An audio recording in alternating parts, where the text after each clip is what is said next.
Welcome everyone and good afternoon. Thank you so much for joining us today. My name is Claire Rosenzweig and I am President and CEO of the Better Business Bureau serving Metropolitan New York, as well as President and CEO of the Education and Research Foundation of the BBB of Metropolitan New York. Today's webcast is presented by BBB Wise Giving Alliance, BBB Foundation of Metro New York, and Better Business Bureau organizations all over North America. And on behalf of all our local BBBs, I encourage you to visit our website at bbb.org anytime to get valuable information about businesses, charities, and consumer protection. And it's all there, all of it for free. I want to thank Gina McDonald of Fiscal Management Associates, a BBB accredited business, for generously agreeing to do this program today. We welcome your questions about today's topic. And the topic, of course, being crisis financial planning. Please submit your questions in the Q&A feature available on Zoom. And thank you to everyone who shared your questions in advance. At the end of the program, our presenter will answer as many questions as possible. And as many questions, obviously, that time allows. Elvia Castro of the BBB Wise Giving Alliance will moderate the questions for our speaker. And now I would like to introduce Art Taylor, President and CEO of the Better Business Bureau Wise Giving Alliance. Over to you, Art. Thank you, Claire. And it is a real privilege to be able to join you and the Metropolitan New York Better Business Bureau in this session today. I know it's going to be full of valuable information, and we're always happy to be able to bring insights and knowledge and maybe some new skills to the charities that are so important to our sector. Just a little bit about the Wise Giving Alliance. We were an organization founded, of course, by the Better Business Bureau system. And we were able to create a set of standards that we use to evaluate charities, which makes us a bit unique in this space in that we are a standards-based charity evaluator. And our standards cover, not surprisingly, many important areas, including governance, results reporting, finances, of course, and truthfulness and transparent communications, which truly makes us somewhat unique. There's no charge for any evaluation that we do. Our reports are freely accessible on the give.org website and also on bbb.org. So this session, of course, will also feature, in some ways, some other work we did to help the sector understand what's happening during this crisis that we're in. A special report that we did on COVID-19 to try to give the public and also charities some idea of how they expect to fare, and indeed what donors are actually planning to do relative to donations during this time. So I hope you'll go to give.org and check that out, the Donor Trust Report on COVID-19. So with that, I'll turn it over to our presenter, who is going to wow you, I'm sure, with some really helpful information. Thanks so much, Claire and Art. And hi, everybody. I'm Gina McDonald from Fiscal Management Associates. I'm a lead consultant with FMA, chatting with you today from Providence, Rhode Island, where I lead FMA's work in the New England region. But of course, FMA works nationally and internationally, exclusively with nonprofit organizations to help strengthen your fiscal infrastructure. Sharing information like this is just one of the ways we do our work. But before we jump into our topic, which is flexible financial planning tools for rapid response, just wanted to review the Zoom controls we've already referred to. So just to let everyone know, all attendees are muted for our whole hour together. We have a big group today, so it'd be really challenging for us to talk over one another. So we have a couple of Zoom features we can utilize. You may be familiar with the chat feature that you see highlighted here on your screen. Chat feature would be the place where if you have a technical issue, a question about your sound, things of that nature, more of a casual conversation maybe amongst folks with us today, please feel free to put that in the chat. We like to keep the questions to the Q&A feature. We'll be monitoring those, and as Claire mentioned, depending on the time we have at the end, happy to see what kinds of questions we can address in that way. So without further ado, let's see what we can chat about for the next hour in terms of financial planning during really these times of uncertainty, times of rapid change. And how does our nonprofit financial planning look in typical times compared to how it might look today? Knowing those differences really can help us to understand how to deal with financial planning right now. So in general, we like to think about nonprofit financial planning as the process by which a nonprofit figures out how to fund its strategy. So really it starts with that high-level strategic vision. In different times, we might have thought, 3 or 5 years out. Maybe we're thinking about our one-year annual budget. Certainly in these times of uncertainty, our timelines have shortened. So we're going to think about, well, what does our strategy look like today? It's likely a shorter time frame. So we typically plan for those activities and then we understand where our resources are going to come from, but grounded in our strategy, in a process that ideally is ongoing, iterative, because reality is different than we planned at all points in time. So we can start to get a flavor of how it might work for us now in this time of uncertainty. We just have rapidly changing scenarios. And so we're going to talk about what's the framework we can utilize to respond to that rapid change. So we know it's an ongoing process, hopefully team-based with a cross-functional team. So when we think about financial planning, typically in a best case scenario, it's not only held by the person whose title is either accountant or finance director, but who should participate in the decision-making team around financial planning? How do we stay focused on that vision of the future, whatever the future means? Maybe the future right now is 3 months out, but also be responsive.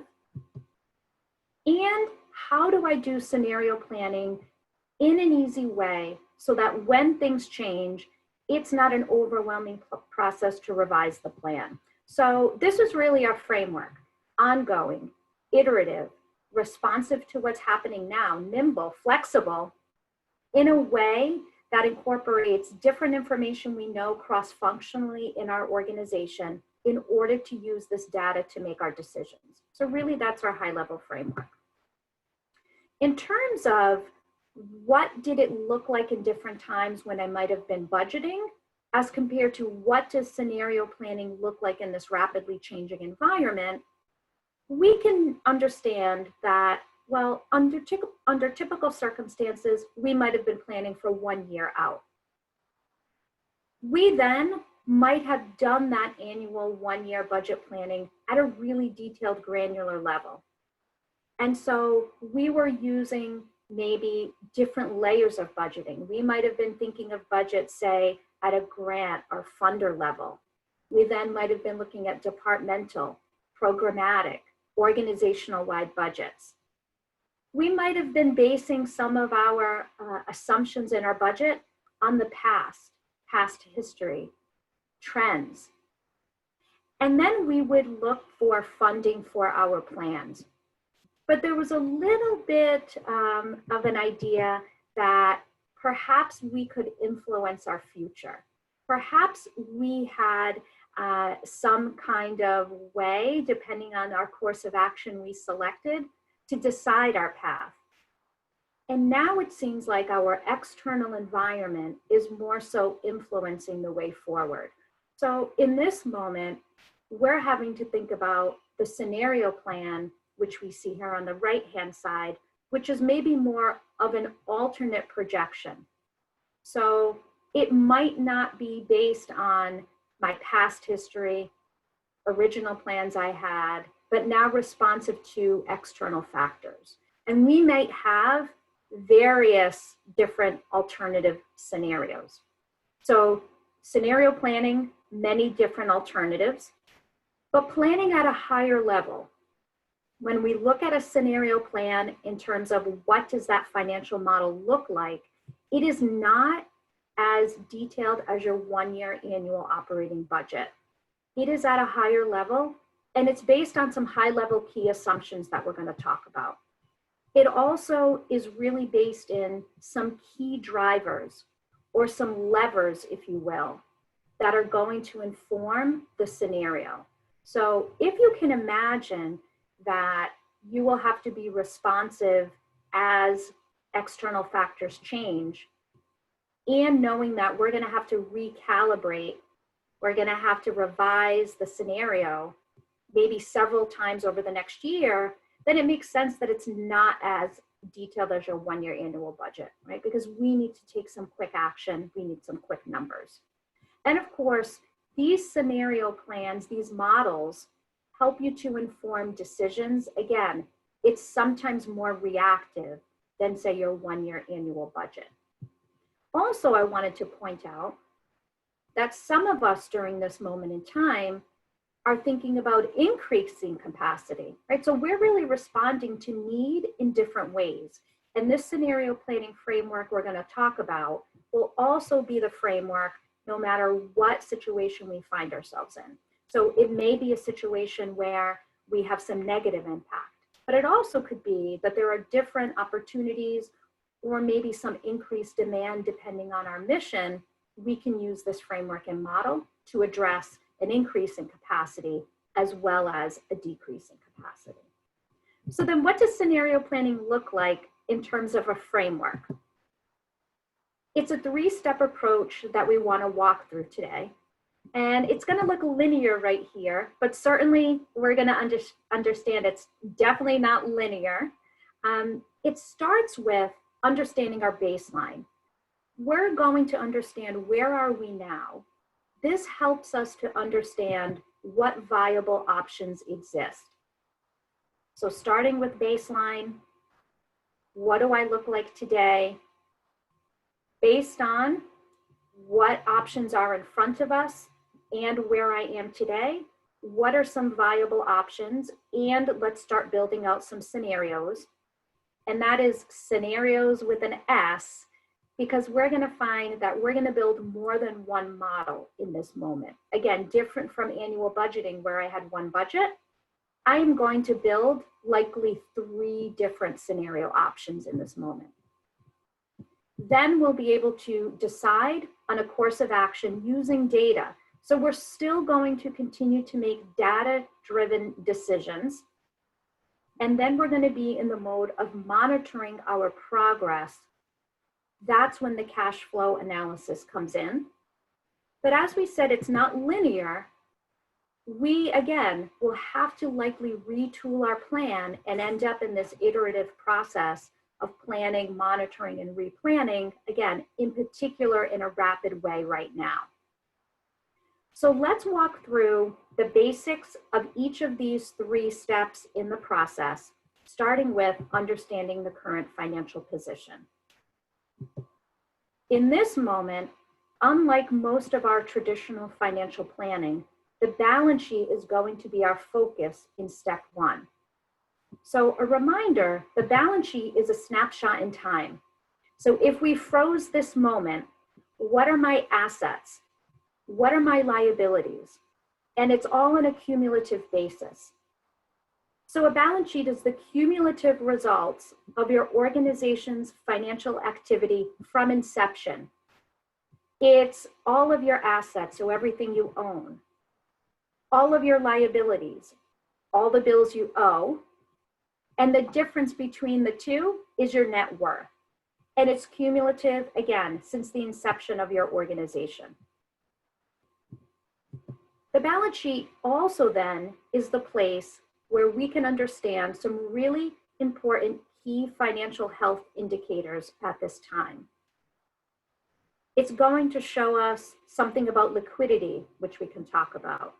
It's going to let us know, well, again, what do I have in terms of debt or other liabilities?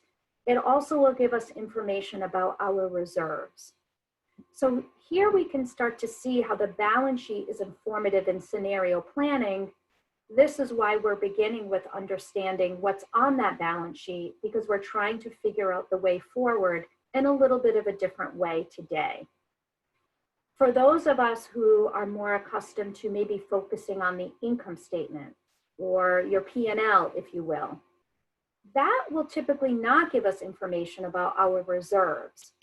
How long will my cash last me in this moment? What is my runway, if you will? So that's why we're really right now starting with understanding the balance sheet.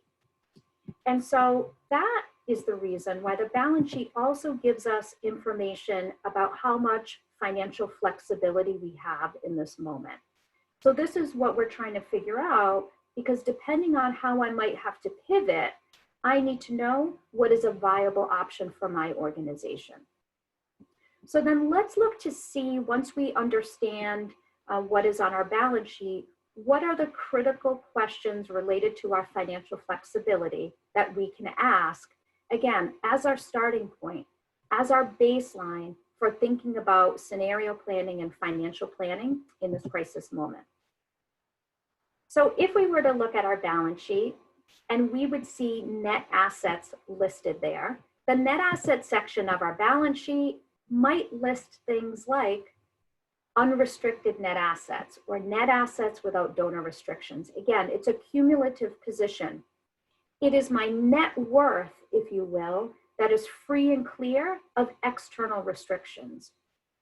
Your unrestricted net assets or your net assets without donor restrictions are your most flexible resources, and they're resources you already have in hand. So that's the distinction between what we might have seen in our income statement and this cumulative position on our balance sheet. We already own these net assets.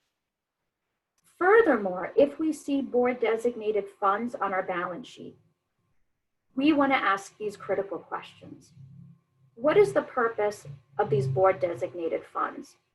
Board designated funds indicate that our board has set aside or earmarked some dollars. What are they for? What is the process by which we can access those funds? Is that something the board is willing to do? So here we can start to see, for our own organization, what are the questions we could consider?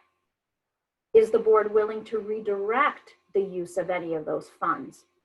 Remember, if the board designates, the board could undesignate. So really what we're saying is, internally, there is some flexibility around these dollars, but it would be at the board level. Beyond that, we can also understand something else about the liquidity of our net assets. So this is also something we want to understand for ourselves as the starting point.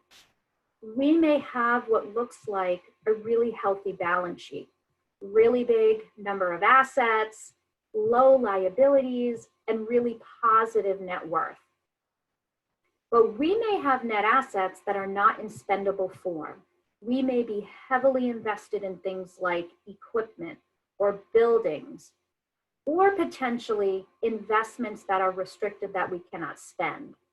So looking at a metric like your liquid unrestricted net assets would be something else we would recommend at your planning stage, so that you could understand, well, maybe there are no restrictions on these assets, but maybe just based on the nature of them, I cannot pay bills with my net worth. Right? So it really is all about what is flexible in terms of, is anyone making the rules or restricting the assets I have? beyond that, are they in a spendable form so that I could decide to redirect or to pay operating expenses? And then once I figure out what's liquid and available, how many months will this liquidity last me? And this might help to inform how far out your financial plan needs to be at this moment. Beyond your equity that's free and clear, you may also have net worth or net assets that come with donor restrictions attached. And so we want to understand in this moment, can we continue to meet donor requirements? So if a crisis is hit and if we've had to make some rapid changes in our programming or services or things of that nature, are we still adhering to donor requirements? If not, do I have to have a conversation with funders, any kind of donor who would have restricted the use of the donations they have provided to us? Would the funder be willing to have a conversation about changing restrictions or perhaps extending timelines? So this is the pre-work we really need to do, because we may very well have some cash on hand that may be restricted for a purpose that we're no longer able to meet. Furthermore, we may have some funds in an endowment. And so if they're of the permanent nature, maybe we were receiving some kind of an endowment draw. Well, what's happening with the market value? Will we still be able to count on that support from our endowment? So again, this is our pre-work before we start to think about what is a viable scenario and then go ahead and model the scenarios. In terms of then step 2 in that process, when it comes to establishing the scenarios, this is where it starts to get a little more complicated, and this is where the real work begins, is when we start to identify implications for us and actually start to think about, well, what are the scenarios we want to model? And lots of work happens in stage 2. It starts with a bunch of critical questions we're going to ask ourselves in order for us to figure out the key assumptions, right? Because we said that scenario planning is really based on a set of key assumptions. We start to think about, what are those critical levers, right? What are the things I need to track to understand how to build out the scenario and how to know if we're on track with that scenario or if we're in that rapid moment where things have changed and maybe we have to change course again. So lots of critical questions here. Stage 1, establishing scenario assumptions. Then we will actually, in this moment, be able to run some numbers. So it's not really until this moment where we're either pulling out our spreadsheet to drop numbers and build a scenario or anything like that. The message is, there is pre-work again in understanding your current financial position, establishing your assumptions, figuring out what are my viable options. Now let me gather data and run the numbers. Finally, then I'm able to select my course of action. Then I'm able to move on, take action, and start my monitoring. So let's look at what happens then in this stage 2 in terms of preparing to generate those scenarios and assumptions. Our planning always starts with understanding who is on that team. We need to establish that team and think about, in this moment, who might be the smaller or more condensed team around planning. Your organizations might have had large cross-functional teams that might have come together around your annual budget. In a rapidly changing moment, it might be hard to manage if you had a team of 20 who is budgeting, as an example. So think about your smaller condensed leadership team. Think about, of course, holding your values always in terms of, equity and inclusion around your team. Think about, certainly we have executive leadership, executive director, CEO. Who from finance will represent on this scenario planning team? Representation from program. Maybe we need to have information related to workforce, but maybe we don't have internal HR, things of that nature. So is this the moment where we need to bring in some outside expertise? Certainly right now, many of us are engaging with an HR expert. Sometimes it's a labor attorney to try and get that information to help us inform our scenarios. Who from your governing body? So again, there are decisions here that might be made that need to also take into consideration someone from the governing body. So is it board chair? Is it finance committee members? Or is it someone else? But now that we can imagine that we'll be building a scenario today, knowing that things will change over time and that we will have to retool our scenarios and be responsive, likely over and over in the course of a year, understanding who's on the team is really important because the team will have to come together in some way multiple times. So again, different than one-time annual budgeting. You know, think about what are the norms for the ways you will meet in this virtual environment. Think about what will the decision-making process be? What if there's not agreement amongst that team as to the way forward, right? So really think about the meeting structure, the agendas, and the ways you will work together and continue to work together. Now we're going to think about a little bit more documentation of the context. Really here, this financial planning almost starts to look like risk assessment more than financial planning. So that's also a little bit of a framing here that's really helpful.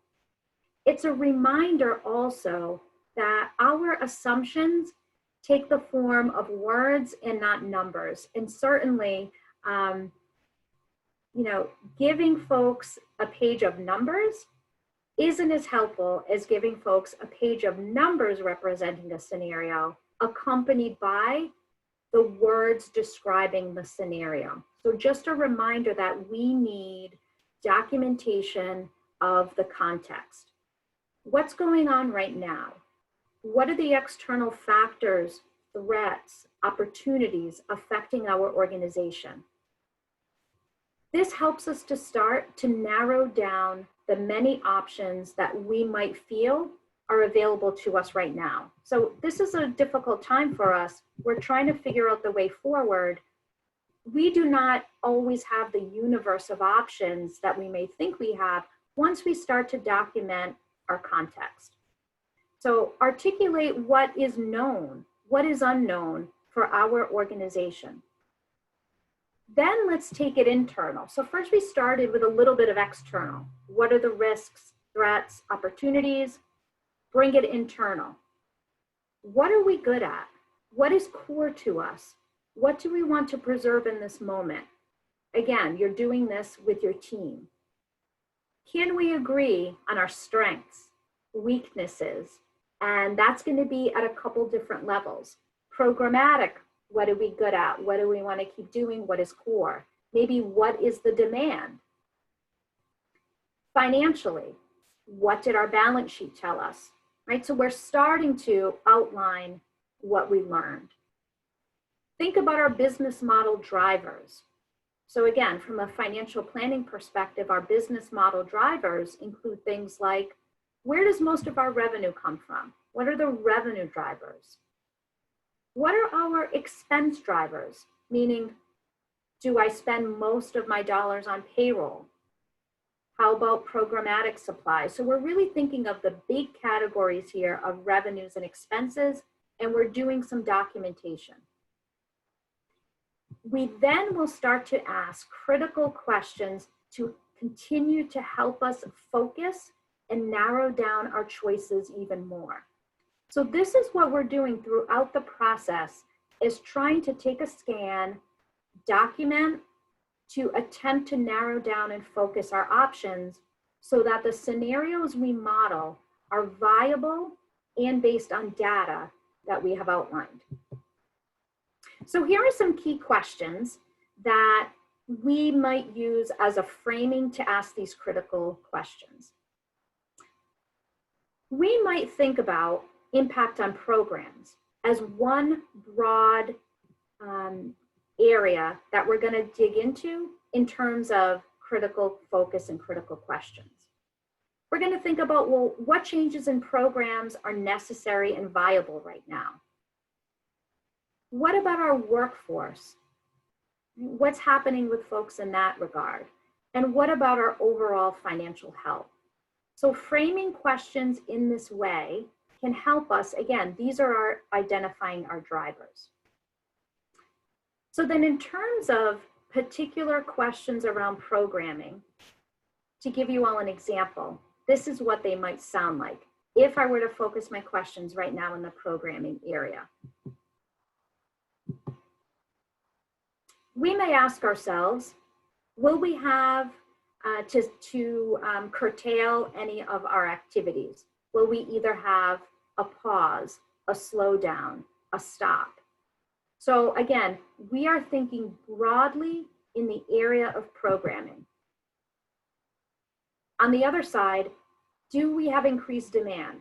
Are we increasing our activities in this moment? Again, we're trying to identify, as our team is meeting, broad scenarios in the area of programming. Do we need to keep our activities going, but deliver them in a different way? Are folks thinking about starting something new? Are we trying to respond to demand that we see or respond to a need? If so, can we do that?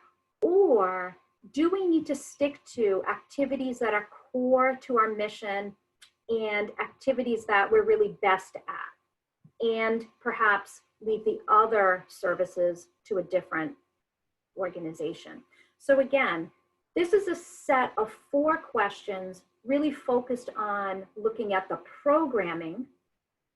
We would have similar questions around the workforce.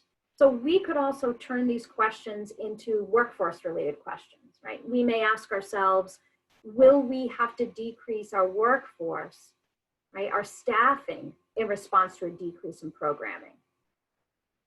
We may also notice that we're trying to keep staffing stable. And what does that scenario look like? Maybe we're trying to hire more. Maybe we're trying to keep staff stable, but folks are going out sick or folks are taking family medical leave act. So what does that look like? So again, asking some broad questions to identify what is viable and what is our path forward is what we want to do in each of those 3 areas: programmatic, workforce, and then overall financial health. Once we have identified the broad option, now is where we can really start to shape the scenarios. So if we were thinking about programming, and if we were to answer one of these questions, such as, will we have to increase, what is happening with programming? Is it staying the same, increasing, or decreasing? Perhaps right now, in response to what's going on, my broad scenario of choice will have to be a decrease in programming. So let's see how that could play out in building a scenario. I've narrowed down then my broad scenario to a decrease. I know I need to model a decrease in programming. That might also then drive me to modeling out a decrease in workforce. Maybe, maybe not, but see how we're asking questions in each regard here. So in this moment, we still might be unsure, what does a decrease in programming mean? It could mean various different things. There could be varying degrees of a decrease in programming. We're also in this moment trying to figure out, well, when does my programming come back? Is it a decrease forever? Is it a decrease that's temporary? So this is why we have to start with identifying the broad scenario, because even the broad scenario has very many potential options. And again, we're trying to narrow our focus because at some point we have to build a financial model. So even in our broad scenario, we're going to develop a best case scenario, a worst case scenario, and somewhere in the middle, a moderate scenario. So this is the message that we should be modeling 3 different scenarios. It's going to be helpful, again, for when situations change, we've already got the different scenario modeled out. We then will think about timing, that time horizon. When will those changes take effect? When will programming have to be reduced? When can I bring programming back? Or, in other words, how long will this change last? Will it be immediate and temporary? Will it be immediate and permanent? Maybe I don't know. And today, many of us feel like we're in the I don't know camp, and that's okay too. But even acknowledging that we don't know about the time horizon is really important. So now let's look at what might some different best, worst, and moderate case scenarios look like if my organization, after going through this process, came to the realization, or maybe in response to what has already happened during this crisis, that we've had to curtail programming. We've had to decrease programming. I know that that's my broad scenario. What do my 3 models look like? And we're going to use an example here of an organization who runs some after-school programming.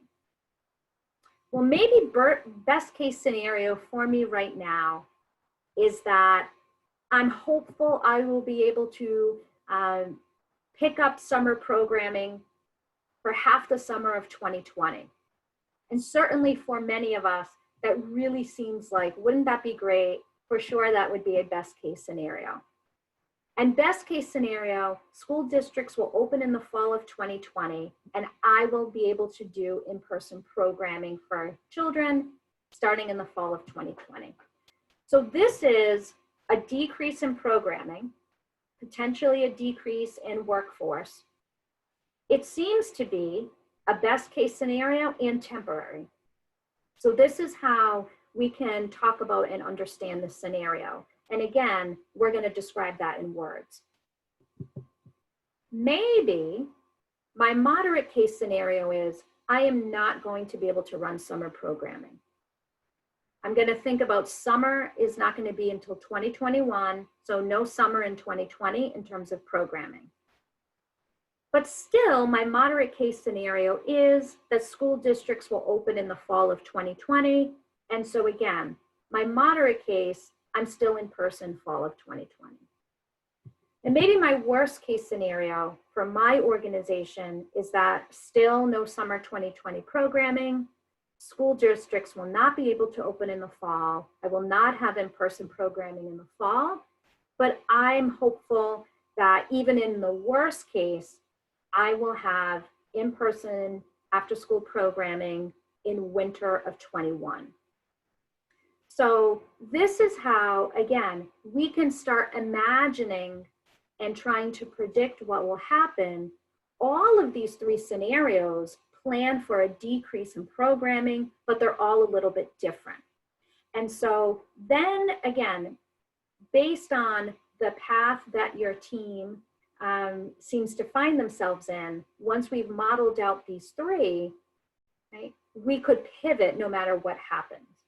Because we will soon find out if we're going to be able to do summer 2020 at all. Hopefully then, sometime thereafter, we will find out about fall of 2020. But we know for sure that right now, all of this is hard to predict. And so this is why it's really helpful to think of whatever moment you're in best, worst, and medium case scenarios. So then finally, once we have outlined what we think might be possible in these 3 scenarios, now we can start to put some numbers into the models, okay? So in terms of running the numbers, again, all the work we did in gathering our baseline data will be helpful at this moment. We always need to know where we're starting, okay? And so we're gonna figure out, again, what was on my balance sheet. If I'm mid-year, right, most of us are mid-year right now, right, different than starting beginning of the year with our annual budget, you know, what does it look like to finish out this year? far forward am I thinking? Right, so really think about, you've got some actuals as a starting point, but what does the future look like for the rest of this year? How about a few months out? So using that data we've already gathered. When will I know when I have to put an alternative plan into place? So where are we in our fiscal year? Identify the timeline when an alternative plan will be put into place. So if right now, many of us might be a June year end, we may not be thinking about putting together a, July 1/20 to 6/30/21 budget, but maybe let's make plans for our scenario planning right now that might run a few months into the year. Will there be a moment in time, though, that planning committee does want to put into place a longer term 1-year annual operating budget?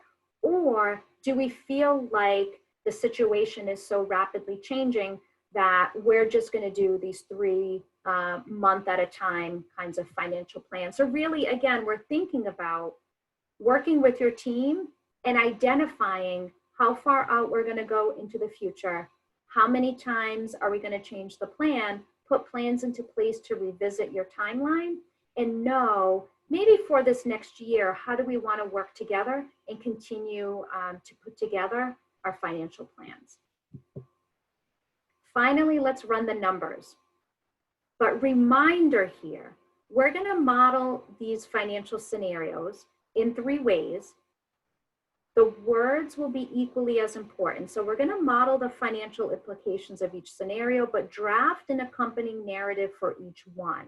So just like you and I just walked through best case scenario, worst case, and moderate for that after school program, we want to capture those words in a narrative with each of the scenarios, right? Folks need to know when they look at those numbers, what were the assumptions in programming and workforce that drove and informed the models. Also know, and a reminder, that these financial models are not at the same level of detail as you typically budget. So this is what we started talking about in the very beginning. Imagine having to, budget and rebudget in the same way you prepare your annual operating budget every 3 months. Right? We'd never get there. Probably takes us 3 months to put our budget together anyway. So our financial scenarios, again, higher level, not as much detail. We're looking at the big revenue and expense drivers. We're also, again, in this rapid response moment, playing out the scenarios a little bit different. We want to, again, almost take that risk assessment approach. We want to make sure we analyze each of our revenue sources differently when it comes to risk. So we may ask a question that sounds like, what is in jeopardy in terms of any earned revenue streams I have? So really think about each one. Certainly right now, most of us are not able to have special events that we might have planned. Some of us are in a better position with individual contributions. Some of us are not able to generate as much in individual contributions. Some of us are continuing to bill our government contracts and grants. Others are not able to. We talked about what might be happening with our investment income, and is that still a viable option? Maybe it's a moment where we are able to generate more from in-kind donations than in the past.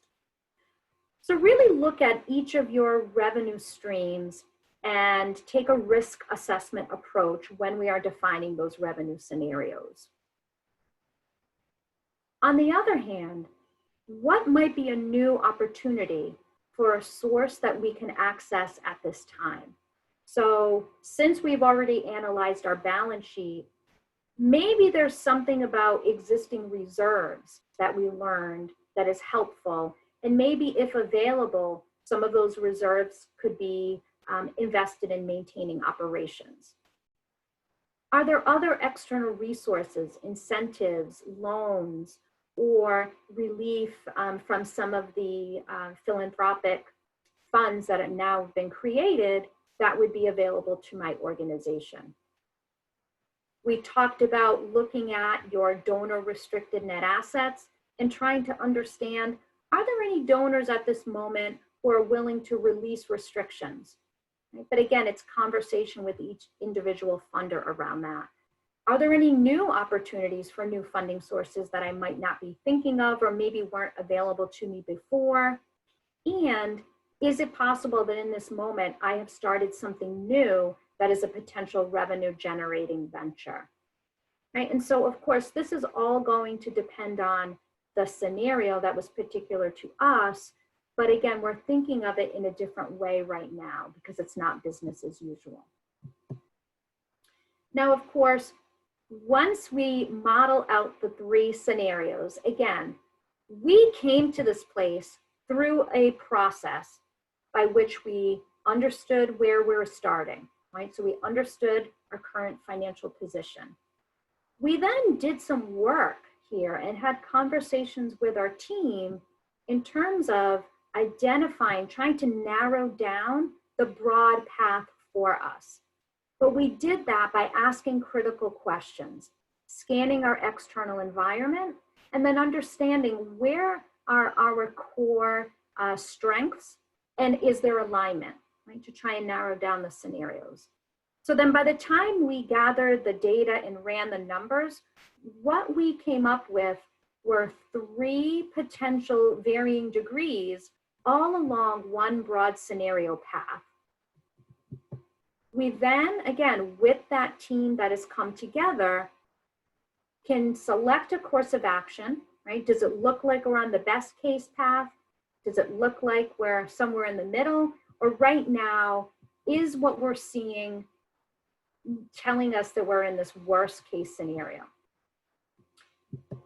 When we figure out the course of action, when we understand what it's looking like in terms of our path, we then will start to monitor. So now we have to monitor our progress. We have to try and identify what are the things in my monitoring that are going to flag for me that I need to pivot again, right? Because remember, we'll be cyclical. We might start to monitor our progress towards this path we've chosen and recognize that suddenly something's happening differently than even I expected in this scenario. And then I might have to tweak that scenario. Monitoring in this moment also looks a little bit different than maybe monitoring our finances in a typical time. So right now, most of us are most concerned with cash flow. And so there are no rules that we have to follow in terms of, you know, what's the best way to monitor my finances internally, right? So we don't have to do a traditional budget to actual, maybe that we've done in the past. We can definitely pivot to something more like a cash flow, because maybe right now the most important thing is to figure out, do I have money to pay the bills that are coming up? Can I make payroll? Things of that nature. So we definitely can do a different kind of financial monitoring right now. So if we don't already have a cash flow tool that we use, we should develop a cash flow projection. And we also should monitor cash as closely as necessary in this time, meaning many of us might have to create a weekly cash flow projection, which would mean I'm actually looking week to week. What money was collected? What bills do I have to pay? When is payroll? Really, I'm just looking at a 5-day period. And then what is happening, you know, next week and the week after. So really close monitoring. Others of us may be able to look at this at a monthly basis. Maybe some others are able to look at quarterly cash flow, but the message is we can look as closely as we need to in order to keep our eye on cash and make sure that we're thinking about any action we might have to take in this moment. If we're running low on cash and the cash flow is telling us that I need to look elsewhere for some resources, just remember that financing is not intended to cover deficits or structural deficits, sometimes we say. What we're saying is financing, meaning money we're borrowing and having to pay back, is really intended to cover, we'd say, cash flow timing issues. So if we're looking at our cash flow projection and it's showing us, well, this month and the next month, I don't have enough cash to make it, but the cash is going to come in later on, but it's really just a timing issue, then maybe financing is the answer. If it looks like, when I look at my cash flow projection, that I'm never catching up, then maybe financing is not the answer, because finance is not really meant to cover these long-term deficits. But if financing is an option, maybe this is the moment where we can utilize an existing line of credit. For many of us, of course, if we don't already have a line of credit in place, it may be challenging right now to apply for and obtain such a line. But we know as well, we have other opportunities, potentially some low interest loans right now, bridge loans, and we might also be able to take advantage of some of the incentives and opportunities that are part of the CARES Act.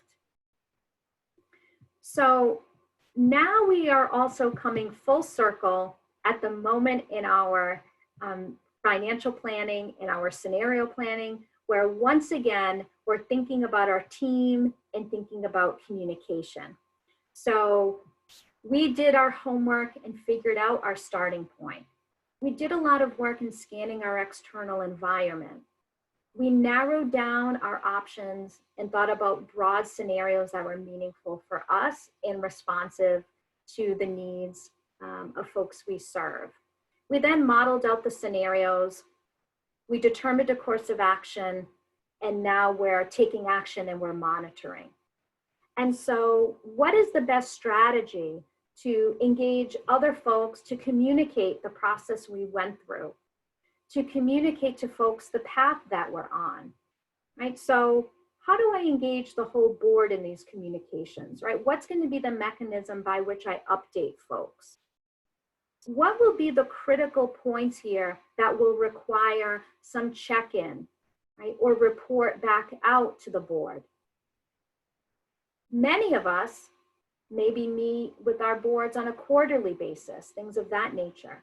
Is that still okay? Or do I need to have a more frequent communication? What about others in the organization as well? Who will have responsibility for operationalizing different components of our plan here that we've laid out? So again, it might look different now depending on maybe changing staffing patterns you have, or again, different folks maybe not being able to work at this moment. So really think about how will your plan take shape, and just being explicit about who'll be responsible for what role. And create, again, not only that external facing communication, but internally, who do we need to keep informed? This is likely not the moment for less communication. I know we're trying to take care of our employees and not burden folks, but lots of folks are really curious about what is this going to mean for them. So we want to think really in a thoughtful way about communication and making sure folks are getting information they need. So that being said, we'd love to hear if any questions have come in and spend a few moments addressing questions. Sure, a couple of people have submitted some questions. The first one was, should organizations have at least 1 year worth of operating funds in reserves? That's a great question. That's a really great question. And it's a really common question, in particular when we talk about reserves, as to how much should I have in reserves? And so really, the really high-tech answer is whatever helps the executive director sleep at night. Right? And the answer to that used to be, I would say years ago, folks commonly would say, I feel like 3 months of reserves feels safe to me. And that was the goal. Again, it's your internal goal. More recently, many folks have said, I used to feel comfortable with 3 months of reserves. Now I feel more comfortable with 6 months of reserves. Your question just was, do I need a year of reserves? And so it really, when we try and answer for ourselves, is it 3 months? Is it 6 months? Is it 1 year? It really ties back to your business model, which again, when we were doing a little bit of our homework, our pre-planning and setting our context for our scenarios, we also were trying to understand our business model and document that because it's important. And so if your business model is one in which your organization is dependent on cost reimbursement contracts that require that you spend money up front, invoice a funder, go through an approval process, and then maybe receive reimbursement in a month from that time, you may be waiting 4 months to be reimbursed. In that scenario, if that's your business model, you might say, I need 4 months of cash at a minimum just to run and pay my bills in normal times. In that case, 6 months might seem like a bare minimum 4 to 6 months of a reserve. So really you need to look at your business model and understand, again, what does that cash flow cycle look like? Doing that cash flow projection will help you answer the question, how much cash do I need? It's really, what does your cycle look like? Thank you, Gina. And we actually have a bundle of questions coming in, but not a whole lot of time. So we'll try to put that's okay. Yeah. The next question is, how important is it at the beginning of the process to identify core values? For example, a core value might be to preserve staff jobs. Yep, great point. Always we promote thinking about your core values, right? So hopefully this is one of the first agenda items for that team that's coming together. You will have values in different areas. So you've identified a core value, when it comes to the way we work with our employees, right? And what's meaningful to us as an organization as a whole, right? When it comes to core values that we see present in financially resilient organizations. So what are our values around finances? One we've already talked about, which is this idea of inclusivity. So a core value around finance typically includes this cross-functional inclusive team, right? Who has a voice when it comes to finances. It includes a core value of using data to make decisions and continuously improving.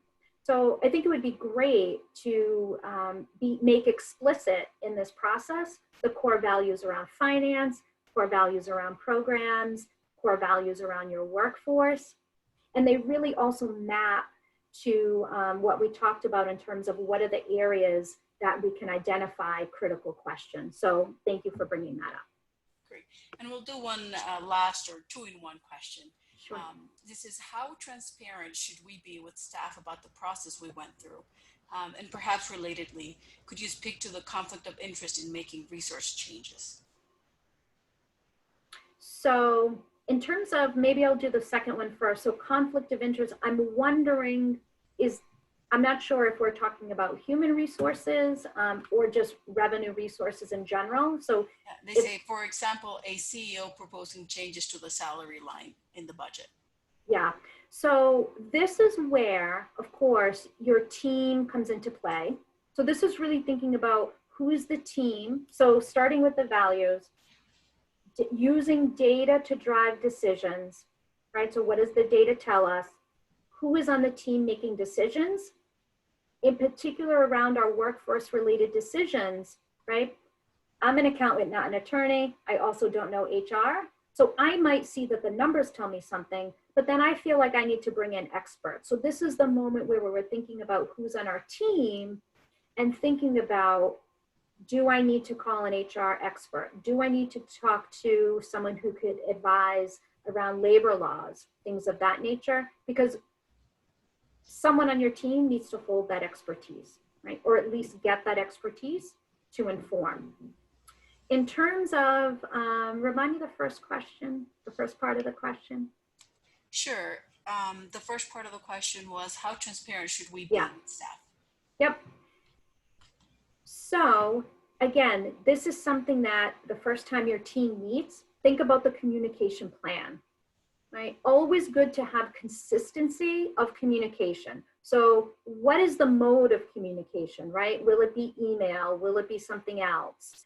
What are the kinds of things we want to consistently communicate? And so really think about, you're going to not just communicate once, but several times. And think about the fact that folks are worried, of course, and rightfully so. So agree with your team as to how can I talk about this process in a way that gives folks information and maybe relieves the anxiety. So this might be a great first agenda item for your team. And I know that we're just about at time, and I want to be respectful of everyone's time in this moment. So some questions have come through already around, will this material be provided to you after the webinar? So it will. So for that reason, I will just breeze through really quickly these resource slides, because you'll be able to view these resources on your own, click on the links, look to the websites here where you can find lots of other great tools and information. Also some articles, some of which do relate to some of those HR matters you talked about. Also want to tell you about Strong Nonprofits, which is the place where you can find that cash flow planning tool we talked about. It is free. There's also a tutorial there that you can watch to figure out how you use the cash flow tool.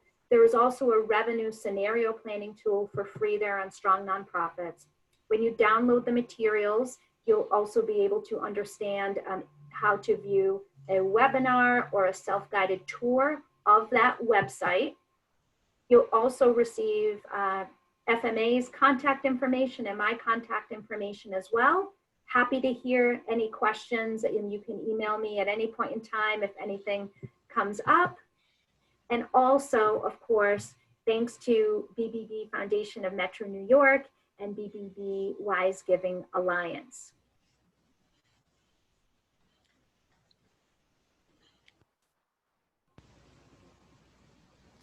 This is Claire again, and Gina, from everything I just heard and from the questions and comments that came in, this was wonderful and so important. The information that you shared just makes so much sense. So from BBB Foundation of Metro New York, thank you so much.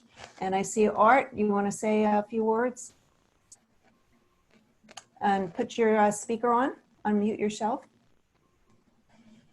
We really appreciate you and the time you gave us in this excellent presentation. And to all of the charities out there, we wish you continued success working your way through this very challenging time.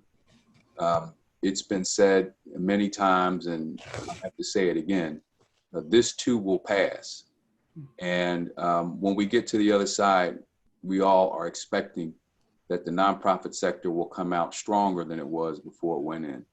So I just wanted to add that word of encouragement to all of you out there who are fighting on the front lines. Absolutely. And with that, I believe we are completed with our webinar.